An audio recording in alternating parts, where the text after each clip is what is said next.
Kidlat News Updates. Mga balita ngayon, 19 anyos na estudyante patay ng pagsasaksakin sa Cagayan de Oro City. Sara Vizcaya, hawak na ng NBI, 8 sangkot sa Davao Occidental Ghost Project, sumuko na. 2.1 million pesos na halaga ng hinihinalang shabu sa Pavia, Iloilo, nasabat sa HBI sa buy-bust operation. Ako po si Cesar Soriano para ihatid ang mga nangungunang balita sa buong kapuluan.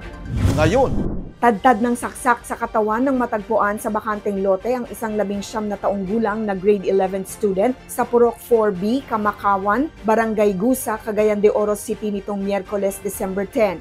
Kinilala ang biktimang estudyante na si Roylan Lopez na residente ng Barangay Gusa sa nasabing lugar.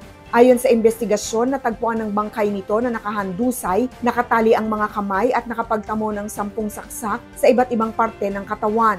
Na-recover din sa crime scene ang motorsiklo at dalang kumot ng biktima. Ayon pa sa mga otoridad, posible umanong inatake ng mga sospek ang biktima patalikod at binugbog bago ito pagsasaksakin hanggang sa mamatay. Patuloy naman ang investigasyon upang matukoy ang motibo at mga sospek sa krimen. Kinumpirma ng National Bureau of Investigation o NBI na hawak na nila ang kontrobersyal na kontratistang si Sara Vizcaya. Ayon kay NBI Director Attorney Angelito Magno, noong December 9 nang sumuko si Vizcaya sa NBI headquarters sa Pasay bago pa mailabas ang warrant of arrest laban sa kanya kaugnay ng 100 million peso Ghost Flood Control Project sa Davao Occidental. Humiling siya na mapasailalim sa NBI jurisdiction.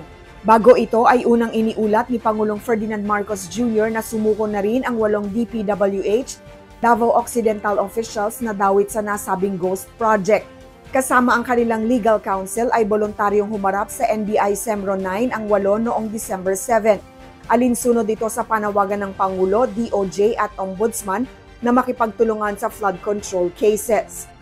Huli ng Pavia Municipal Police Station ng isang high-value individual o HVI at nasamsam ang tinatayang 2.1 million pesos na halaga ng hindi hinalang shabu sa buy-bust operation sa Barangay Balabag, Pavia nitong Martes, December 9. Kinilala ang suspect bilang alias Amboy o Keji, 43, walang trabaho at residente ng Pototan.